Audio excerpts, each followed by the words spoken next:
¿Listo? Muy bien. Buenos días, compañeros. Mi nombre es Herrera. Les voy a presentar hoy el tema de trauma corneal y superficie. Ok. Vamos a lo siguiente. Bueno, como introducción, el trauma corneal, pues es un importante, es una causa importante de pérdida de visión y con una consecuente discapacidad en nuestro paciente. Se puede clasificar tanto en penetrante y no penetrante, y pues representa un reto a la hora de otorgarle un tratamiento específico a nuestro paciente. Siempre debemos de individualizar, no es todo ya como paso uno, paso dos, paso tres. Siempre tenemos que individualizar con el paciente. Vamos a pasar al siguiente. Muy bien. Para abordar este tema, primero tenemos que tener el conocimiento que existen varias escalas que nos pueden ayudar, apoyan a abordar estos temas estos temas específicos respecto a nuestro paciente, porque eh, esta es una escala que nos permite clasificar el tipo de lesión que se presenta, que se puede llegar a presentar, y nos otorga una definición específica respecto al tipo de lesiones que se pueden presentar en el globo muscular. PET es Tecnología de Trauma Ocular de Birmingham. Porque existía no había como un sistema que englobara o que tuviera con precisión los términos respecto a las lesiones.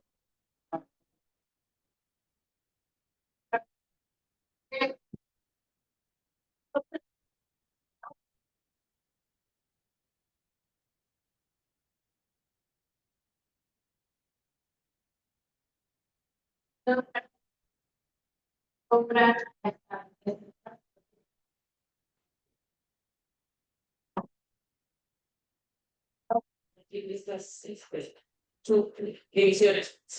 Por eso analogías, ¿no? Para entendernos todos. ¿Okay? Como está en el Sí. mismo idioma. Lo divide en lesiones de globo cerrado. El globo cerrado se subdivide también en contusiones o laceraciones lamelares, y en globo abierto, en laceraciones seductoras. Está eh, toda una capa de espesor completa, pues, con su pérdida de continuidad. Y las laceraciones se dividen en penetrante, con cuerpo intraocular y con una perforación. Lo que, la diferencia entre perforación y penetrante es que un penetrante es cuando el objeto entra solamente y genera un orificio de entrada, más no de salida, y el perforante genera los dos. Pasamos a la siguiente. Y también tenemos la escala de OTS, que es el sistema de trauma, escala de trauma ocular. Esta escala, junto con la BET, nos ayuda a sacar una puntuación que va a ser un valor predictivo respecto a la agudeza visual que va a presentar el paciente al final de todo este proceso. Se verifica, se categorizan cinco niveles, y conforme a los síntomas que presenta el paciente, bueno, toman dos categorías: la agudeza visual y si existe o no daños a nivel dentro del ojito, como por ejemplo ruptura del globo ocular, endoftalmitis, existe alguna lesión perforante, desprendimiento de retina y algún defecto pupilar. ¿Mande?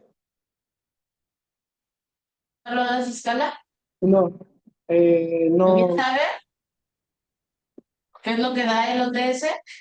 ¿O por qué es importante? El pronóstico de visual a 6 meses, ¿sí? ¿Qué es lo primero que te preguntan cuando alguien tiene un golpe?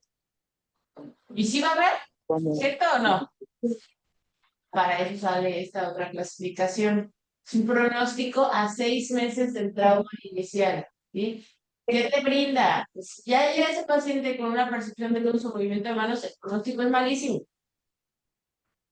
¿sí? Entonces, desde ahí es para que ustedes puedan hablar con sus familiares, puedan hablar con el paciente y le expliquen qué es lo que está pasando. ¿Ok? ¿ok? Son dos clasificaciones diferentes y con objetivos diferentes. ¿Ok? Sí. Hoy, donde el cero es muy malo, y 5, una categoría 5 que es de 92 a 100 puntos, pues es un pronóstico favorable, donde esperamos que el paciente tenga una resolución del 92% o un poquito más. Pasamos a la siguiente.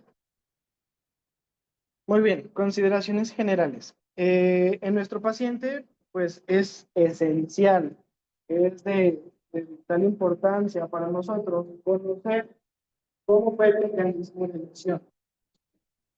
Eh, También es importante porque nos permite clasificarlo en trauma limpio o contaminado, y también se deben interrogar sobre condiciones clínicas y medicamentos que este paciente esté tomando. Por lo que les digo, siempre debemos de individualizar a este paciente respecto a este problema que se está presentando en este caso.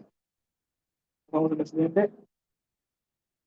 Debemos hacer un examen clínico lo más enfocado posible a este daño que presenta el ojito. Debemos de evitar hacerle todavía más daño. Si vemos que el ojo está muy dañado, está muy lacerado, pues hay que tratar de evitar tomar la presión intraocular con Goldman.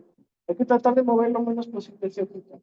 Debemos de buscar siempre heridas lacerantes en córnea y buscar también en esclera, aunque sea algo superficial, pues nosotros debemos de inspeccionar, debemos de desmenuzar un poquito más esa exploración con el ojito. Eh, Cuando vemos que este paciente presenta una hemorragia extensa o vemos que este ojito está hipotónico, son datos que nos tienen que orillar a, a pensar que este paciente probablemente ya trae una ruptura en ese ojito, aunque no la veamos a simple vista. Debemos de tener esta pericia para saber detectar estos síntomas y abordar a este paciente lo mejor posible en el momento en el que se nos está presentando en el consultorio o en la urgencia. La siguiente. Muy bien, afortunadamente tenemos pruebas de imagen que no siempre se utilizan, pero debemos de saber que existen, debemos de conocer que tenemos estas alternativas, estas ayudas. Más adelante vamos a abordar un poquito más sobre esto, pero más adelante vamos a abordar un poquito más sobre estas pruebas de imagen, pero debemos de conocer que existen radiografías que nos pueden ayudar y tomografías también en caso que sospechemos que hay algún objeto intraocular que pues está ahí alojado por haber hecho una buena interrogación y haber detectado que en base a la mecánica de ese traumatismo se pudo haber alojado algún cuerpo extraño. Muy importante, debemos de evitar una resonancia magnética porque no sabemos si ese cuerpo extraño es de origen metálico. Y en vez de buscar la mejoría del paciente, pues lo vamos a perjudicar todavía más. Pasamos a la siguiente. Muy bien, vamos a comenzar con los primeros traumatismos a nivel de la superficie ocular. Vamos a comenzar con la laceración conjuntival. La laceración conjuntival es simplemente una pérdida de la solución de continuidad del tejido conjuntival de espesor completo, ¿sale? Usualmente es secundaria a traumas con objetos punzocortantes. El mecanismo de lesión, como les había mencionado, nos ayuda a inferir sobre las posibles estructuras afectadas. Si vemos que es un golpe directo con algún lápiz, probablemente solamente entró, picó la esclera y ahí quedó picó la conjuntiva y ahí quedó el daño. Pero si por el otro lado nos dice que iba caminando o iba cargando a su gato y el gato volteó y le dio un arañazo, pues probablemente ese traumatismo no solamente está enfocado en la conjuntiva, sino que por la cinética del golpe puede ser que afectó a otras estructuras adyacentes. También es importante sospechar la presencia de algún cuerpo extraño y en base a los mecanismos de lesión, qué fue lo que lo lesionó, pues saber conocer que en base a este tipo de lesión, pues, tenemos que encaminar el tratamiento. No es lo mismo tratar un paciente que tuvo una laceración en el monte con una planta, que sabemos que en esa planta puede haber algún hongo, alguna bacteria, un tipo más específica, o en comparación con una laceración por una uña de gato una garra de gato en la cual sabemos que el gato pues tiene parásitos. Entonces, en base a estos conocimientos debemos de enfocar nuestro tratamiento. Pasamos a la siguiente. Muy bien, los síntomas. Eh, Son muy parecidos en todos estos tipos de traumas. Lo característico es el dolor. Dependiendo del mecanismo y la intensidad del trauma, va a ser más significativos que otros, pero vamos a sentir dolor, sensación de cuerpo extraño, hemosis o hemorragia conjuntival, hiperemia conjuntival y el lagrimeo, ¿vale? El lagrimeo va a ser un síntoma que está eh, prácticamente en todos estos problemitas a nivel corneal. Al momento que estemos realizando la exploración, en el examen oftalmológico tenemos que hacerlo siempre con anestesia tópica. ¿Por qué? Porque esto nos va a ayudar a que el paciente coopere con la exploración, ¿sale? Entonces, teniendo un paciente que es cooperador, nos da la pauta para poder revisar minuciosamente eh, este ojo, ¿sale? Debemos hacer énfasis en la esclera que está adyacente a la conjuntiva, como les había mencionado. No nada más tenemos que quedarnos con que, sí, la conjuntiva se lastimó, ¿no? Probablemente abajo o al lado está una esclera que sí fue dañada. Entonces tenemos que tomarlo en cuenta al momento del tratamiento. Debemos hacer una inspección minuciosa por algún probable cuerpo extraño, siempre valorar fondo de saco y apoyarnos de otras herramientas que tenemos en el consultorio, como es el uso de tinciones. Una tinción, como por ejemplo con fluoresceína, nos ayuda a observar zonas que están desprovistas de epitelio, ¿sale? Por el traumatismo que tuvo. Y ya que tenemos el uso de esta tinción, pues debemos también realizar o valorar la prueba de Seidel, que nos va a decir si hay alguna fuga o alguna eh, salida de líquido dentro del ojito hacia el exterior.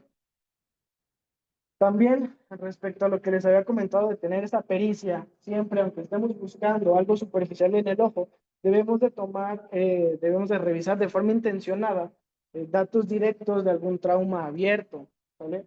Alguna discoria, alguna hipotonía en ese ojito, o incluso algún hiposfagma que nos esté evitando o que nos esté impidiendo revisarlo completamente al ojito, pues en busca de que este trauma no solamente quedó en conjuntiva, sino que también llegó a más allá de adentro del ojito. Vamos a la siguiente. Muy bien, respecto a los estudios y pruebas auxiliares que les había comentado, afortunadamente tenemos varias herramientas con las cuales nos podemos apoyar y si sospechamos de algún cuerpo extraño intraocular en base a la cinética del traumatismo, podemos realizar ya sea una radiografía en una proyección de Waters, en la cual el paciente pues, está un poquito como inclinado en esta posición, y tomografías de órbita. Había leído que con los cortes finos es un estudio, o sea, tenemos que pedirlo así, porque es muy minucioso y muy detallado, ya sea coronal, sagittal o axial, dependiendo del enfoque que nosotros queramos ver a nivel de este ojito con el paciente. ¿Mande? Uh,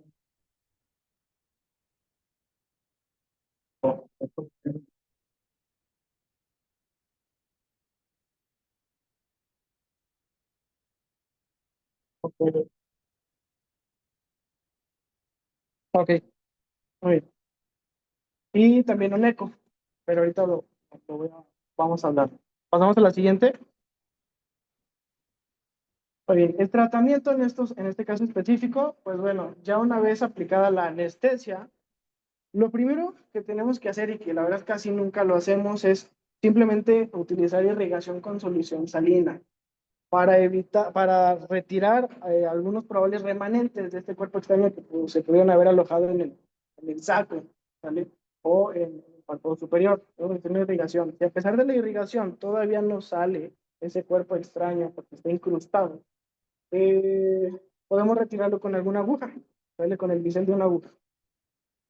Eh, um, Antibióticos tópicos en ungüento o en gota, de preferencia en ungüento, cada 4 horas.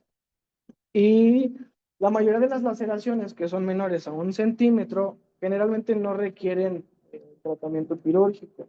Cuando estas laceraciones son un poquito más grandes, 1.1 hasta 1.5, pueden ser suturadas con sutura absorbible. Eh, Cuando se presenta este ojito alguna laceración en la esclera o cuando estamos revisando, explorando este paciente y detectamos una laceración a nivel escleral o uveal, no debemos de manipular el ojo y el protocolo en el manejo cambia completamente a un abordaje por un trauma ocular abierto. ¿Vale? Y en dado caso que la laceración de conjuntiva amerite preparación quirúrgica, debemos de evitar suturar la cápsula de Tenon con la herida y no suturar obviamente los pliegues del lunar y la clavícula. Pasamos a la siguiente. Muy bien, ahora, abrasión corneal.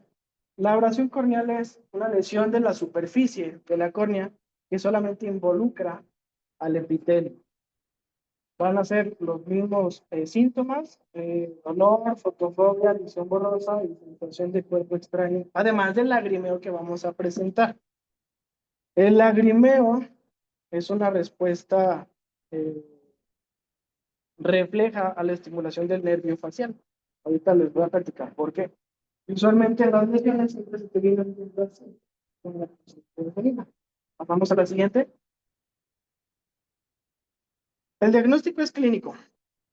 ¿Sale? Debemos de interrogar a este paciente si ha usado lentes de contacto, si ha tenido algún golpe, o es muy importante también saber o conocer las actividades que realiza en el trabajo. Pacientes que son carpinteros, herreros, que trabajan en el campo, pues están muy expuestos a este tipo de lesiones. Eh, en la lámpara de hendidura, lo que nosotros vamos a observar va a ser una zona de pérdida del brillo cuando estemos enfocándonos con la lámpara de hendidura. Y esta pérdida de brillo también viene acompañada de una distorsión del haz de luz. El patrón, algo clave en este tipo de lesiones es que el patrón de esta lesión a veces nos orienta a identificar con qué se hizo este tipo de lesiones. Algunos ejemplos son como, por ejemplo, cuando encontramos una lesión de tipo, en forma triangular, por alguna corcholata al momento de destapar algún refresco, de tipo numular por objetos romos, esa misma corcholata, pero por el otro lado, donde está la base, que pudo haber tenido algún golpe, o línea vertical, que es cuando algún objeto se incrustó en el párpado superior y al momento de estar parpadeando, subiendo y bajando el párpado, genera esa línea vertical, ese daño en el nivel vertical. La tinción de fluoresceína, pues, y la luz azul nos ayudan a evidenciar estas pérdidas del tejido epitelial, ya que el epitelio se desprende, hay una exposición de esta cápsula a nivel de la capa de Bowman y del estroma superficial, que son los que tiñen o captan la tinción, y nos permite poder identificar en la lámpara de hendidura. Al momento de que estemos revisando, es muy importante describir la localización, las dimensiones, los bordes de la lesión y los signos acompañantes en este tipo de lesión para poder tener y realizarle el seguimiento como es debido al paciente. Saber qué tanto aumentó, qué tanto disminuyó la herida desde el momento en que llegó este paciente. Pasamos a la siguiente.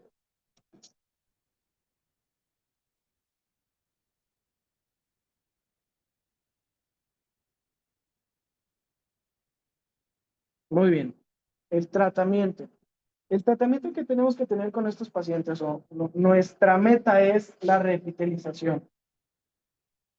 Lo que les había comentado de la estimulación refleja de la lágrima por el nervio facial es porque cuando existe esta lágrima o cuando nosotros otorgamos lubricante, existe una disminución en la disrupción de esta lesión con el párpado. Entonces, estos bordes sanos, al disminuir esta disrupción con el párpado, genera o estimula la regeneración del epitelio más rápido. Eh, por eso es importante el lubricante, ya que además de que promueve la revitalización, alivia el dolor. Debemos de también evitar las infecciones. Si sabemos que, como les había mencionado, es importante detectar el mecanismo y qué fue lo que lo lastimó para cubrir a ese paciente con las necesidades que nosotros tenemos. Por ejemplo, si vemos que es un paciente que tuvo una lesión de bajo riesgo porque fue con un lápiz o fue con algo inerte, algún cristal, pues podemos utilizar un tratamiento sencillo, no tan fuerte como una tobramicina, alguno ofloxacino o ciclofloxacino de 3 a 5 días en lesiones que pues realmente no son complicadas. Lesiones complicadas nos referimos a lesiones que sí son contaminadas o que sí sabemos que ahí existe un alto riesgo de contaminación o que se presentó en el eje visual. Eso es importante. Si la lesión se presentó en el eje visual, eso automáticamente lo coloca en una lesión de alto riesgo. El antibiótico preferentemente en ungüento y cuando son de alto riesgo, debemos de cubrir este paciente. ¿Mande? Porque se mantiene más tiempo en la superficie.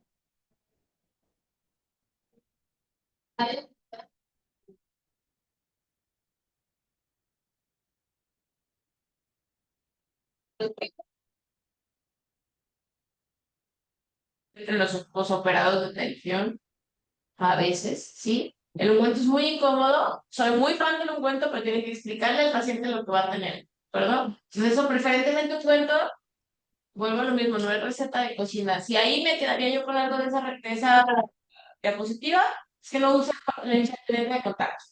Sí. Porque o sea, aquí son fans. Cualquier cosa que pongan les de contacto. ¿Para qué? A veces muchos les salen que ya no van a traer nada y ya le pusieron un cuerpo extraño y ya se lo cobraron no sé cuánto les montan. Pero no, muchas veces el lente de contacto puede traer más consecuencias, cosas más negativas que positivas. Depende. Sí, si están de lesiones sencillas, pues sí, su antibiótico profiláctico es aplicante y mañana va a estar súper bien. Acuérdense que a veces menos es más. Sí. Sí, Rafael, porque Muy bien. minutos. Ok, la analgesia tópica está Emergencia a un paciente porque no les han usado. Por más de que le expliquen que no se la debe de volver a poner, se la va a poner y va a causar no, problemas. no se le tiene que poner la analgesia tópica porque son epiteliotóxicos, ¿sale? Eh, y también mucho menos dejarle de pracaína o anestesia tópica porque genera un adelgazamiento de la córnea, se llama corneal breathing.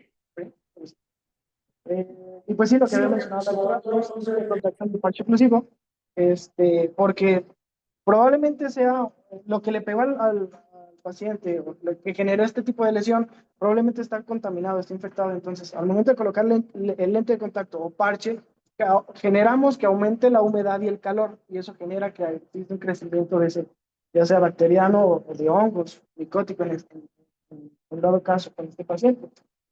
Por eso no se usa. Pasamos a la siguiente. Muy bien, ahora, hablando de cuerpo extraño. Pues un cuerpo extraño va a ser un objeto que se incrusta a nivel de la superficie corneal. Son de diferentes orígenes, puede ser de tipo metálico, vegetal, cristal, y también dependiendo del tipo de rebaba, del origen que tenga, pues va a ser el tratamiento enfocado que le vamos a hacer. Debemos de saber que el metálico puede generar un anillo de óxido por infiltración a nivel de estromal. Reacciona el hierro con el oxígeno y se genera este anillo de óxido. Se le conoce como anillo de derrumbe.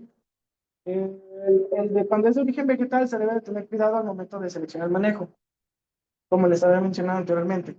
En la mayoría de los casos se termina limitando solamente la rebaba o el cuerpo extraño a nivel del epitelio corneal, pero si es un paciente que tuvo un cuerpo extraño metálico y duró más de 24 horas, debemos de tener el conocimiento que el metal, el hierro, profundiza a nivel del estroma, ¿sale? Entonces puede seguir bajando y puede incluso llegar hasta perforar la córnea. Es muy importante en los cuerpos extraños valorar la profundidad de la herida y descartar una perforación, siempre. Pasamos al siguiente. Muy bien, el cuadro clínico, los mismos, ojo rojo, irritación, sensación de cuerpo extraño, dolor, movimiento, dolorosa, edema pantral. En estos pacientes siempre van a tener, bueno, la córnea es el órgano más inervado de todo el cuerpo, ¿sale? Tiene aproximadamente 3.000 ramificaciones nerviosas por milímetro cúbico en la córnea. Entonces, cuando cae algo a nivel corneal, por eso es tan doloroso, es muy doloroso para el paciente. La inervación de la córnea debemos de conocerla y de saberla, que es por el plexo subepitelial, que es una rama de los nervios ciliares, que estos a su vez son una rama de la rama oftálmica del trigémino. Entonces, los pacientes con justa razón van a llegar con muchísimo dolor y una incomodidad insoportable, que a veces hay gente que lo ignora y aguanta así muchísimo tiempo, pero son pacientes que van a referir mucho dolor, entonces es necesario utilizar antibiótico. Digo, anestesia. Pasamos a la siguiente. El manejo, controlar el dolor, debemos de valorar los tres signos vitales del ojito, que son la agudeza visual, examen pupila y la presión, valorar párpados, siempre que se valora párpados debemos de vertir los párpados, la conjuntiva para revisar fondo de saco, conjuntivas y revisar fondo de saco, la superficie ocular, y siempre buscar abrasiones o laceraciones a consecuencias de este cuerpo extraño. Si hay 6 del positivo, se cambia otra vez el abordaje para un globo abierto, por perforación, por pues sí, un globo abierto. Y todo. Bueno, pues en los casos especiales, como por ejemplo donde escuchamos también, que hay algún cuerpo extraño, nos podemos también guiar del ultrasonido, un rastreo donde podemos encontrar ese cuerpo extraño. Ya se los había mencionado anteriormente. ¿Mande? Sí, lo más probable es que sea un lente intraocular. Aquí es un paciente que valoramos en Hidalgo, pensábamos que estaba, sí, yo sé, lo tomamos nosotros. Es que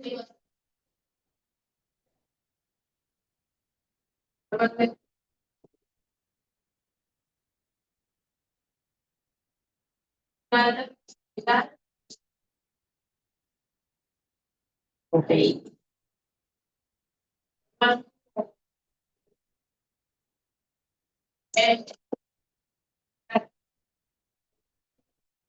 No, ok, muy bien. Pasamos a la siguiente. No, yo no lo. Eh, este, muy bien. El tratamiento de esta extracción con aguja y lámpara. Y si es rebarba metálica, debemos de quitar el hilo de óxido. Si no lo quitamos, después el paciente puede presentar celularidad en cámara anterior. Está controversial el uso de parche, contraindicado el parche con pacientes que usan lentes de contacto y también cuando hay cuerpos extraños orgánicos, porque aumentan la tasa de infecciones. Los cuerpos extraños periféricos, el material extraño, el seguimiento es ambulatorio de 2 a 3 días, porque sabemos que existe esta reepitelización a nivel de las células corneolimbares que se recambian el epitelio completo entre 4 a 7 días. Entonces, el cierre espontáneo de la lesión, dependiendo si es chiquito o grande, puede tardar de 2 a 3 días. Pasamos a la siguiente. Ok, las laceraciones corneales. La laceración corneal es una lesión en la continuidad del tejido corneal que puede ser de espesor total o parcial. El cuadro clínico depende muchísimo por el mecanismo del trauma y la magnitud del daño. Entonces, pasamos a la siguiente. Las pruebas igual. En estos pacientes es completamente necesario evaluar la agudeza visual y ponerlo tácitamente en el expediente clínico, cuánto es lo que llega viendo eh, para valorar después su mejoría o ver cómo el pronóstico que va a tener el paciente. La revisión oftalmológica integral, no debe haber una manipulación excesiva, hacer tinción para evidenciar Seider, debemos de inspeccionar el iris con iluminación directa y indirecta para valorar las estructuras a nivel de la cámara anterior. Y pues el mecanismo de la lesión lo sugiere, pues siempre considerar que existe un cuerpo extraño intraocular en ese paciente. Pasamos a la siguiente. El tratamiento. Cuando son laceraciones de espesor parcial, el manejo solamente puede ser, bueno, el manejo solamente es antibiótico, antiinflamatorios y lubricante. Cuando estas lesiones generan un tipo de flap o generan flap, lo vamos a dividir en dos. Este flap de aquí, que genera un desplazamiento o no genera desplazamiento. Cuando no genera desplazamiento, podemos utilizar un lente terapéutico. Y cuando genera desplazamiento, podemos realizar un manejo quirúrgico reposicionando ese flap y suturando, en caso de que sea necesario la suturar esa lesión. Pasamos a la siguiente. Cuando existen laceraciones menores de 2 milímetros, podemos utilizar o ayudarnos de adhesivos tisulares en conjunto con un lente de contacto. Todo esto pues para permitirnos mantener la integridad anatómica y funcional de esta córnea, además de que nos permite tener una ventana terapéutica en caso de que no se cuenten con las medidas necesarias para implementar un tratamiento definitivo en este paciente. Cuando existe evidencia clínica de perforación corneal, lo mismo, se contraindica el medicamento tópico y debemos de pasar a un manejo por un globo abierto. No existe como tal un protocolo estándar en la profilaxis de alguna laceración corneal de espesor total. No te dice, dale esto, con esto y esto. Pero encontré ciertas recomendaciones respecto a la profilaxis, en donde sugerían el uso de vancomicina, 1 gramo intravenoso cada 12 horas, o ceftazidima de 1 a 2 gramos cada 8 horas. En dado caso que existe intolerancia, tenemos una alternativa que puede ser el moxifloxacino de 400 miligramos vía oral cada 24 horas. Pasamos a la siguiente. Debemos utilizar los cuidados convencionales, otros nylon simple con yeseros y cerrar las heridas sin que se cabalguen los bordes. Ok, esto es muy importante. Debemos de mantener lo más parecido a la anatomía, la anatomía de la córnea. Hay muchos autores que mencionan que las suturas deben de ser del 90% del espesor y otros mencionan que tiene que ser del espesor total las suturas en este tipo de lesiones. Cuando debemos de considerar y de saber que cuando la lesión es periférica, debemos de utilizar puntos largos, ¿ok? Y cuando son las lesiones más central al eje visual, 5 o 7 milímetros del eje visual, debemos de implementar suturas cortas. Todo esto para no generarle astigmatismo a este paciente. La disposición de las fibras, ¿de acuerdo? Sometimos primeros. Y siempre a ver ahí, con la que sigue. ¿Qué se va Eh, Primero tienes que se tiene que formar primero la cámara. Sí, reposicionas los bordes para ver cómo está tu herida y empiezas a planear qué vas a hacer con tu cirugía. Generalmente se hace una técnica en tercios que empieza a dividir la herida para que sean simétricos, pero voy a llegar a mostrar este tremendo cierra y obviamente un trauma, nadie va a tener la respuesta correcta porque nadie está viendo porque está perfecto en el tejido. ¿Sale? No nos dice, ay, qué feo. No, porque no sabemos a lo mejor lo está haciendo. Pero tienes que intentar lo ideal siempre es iniciar con 2 puntos que te afronten los bordes de una unidad y empezar a dividir en realidad en tercios para poderla hacer simétrica. ¿Sí? Siempre más darnos una periferia en ser simétricos y así escalonados para que se vea bonito y uniforme. ¿De acuerdo? De acuerdo. Bien, vamos a hacerlo. Si nuestra lesión nos causa dudas respecto a si implementar un tratamiento quirúrgico o no, debemos hacernos estas preguntas. La laceración es del espesor parcial, pero hay 6 del positivo, o la herida corneal es de espesor total, o el paciente es pediátrico. ¿No? Son parcial y va a tener 6. Sí, también lo opinión. Pero bueno, si el paciente es pediátrico o existe alguna condición cognitiva en este paciente que nosotros tengamos la certeza de que el tratamiento ambulatorio que se le va a dar al paciente no va a mejorar, debemos de pasarnos directamente a un filtrador. Y le ponen fluoresceína. O sea, ya lo vieron que está abierto, ¿no? O sea, de verdad, y si hay un solo que los pelea por eso, pues me dicen, el chiste y te lo dice cualquier literatura, no lo manipules. Claro, ¿qué debe de ser la fuerza? Toma la visión.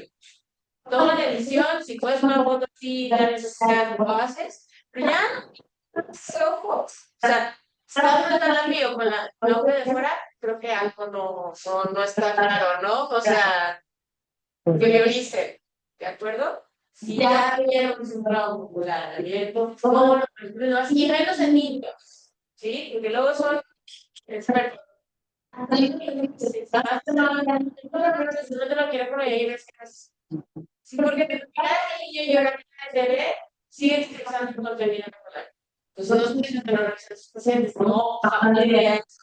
Pero si ya vieron la gravedad, deténganse, expliquen y lo van a meter a quirófano, ¿sí? No es necesario que le pongan la florecilla, le meten los 20 kilos de florecilla que le echan para que piña, tenían dudas que había salido, ¿verdad? ¿De acuerdo? Y listo, sería todo.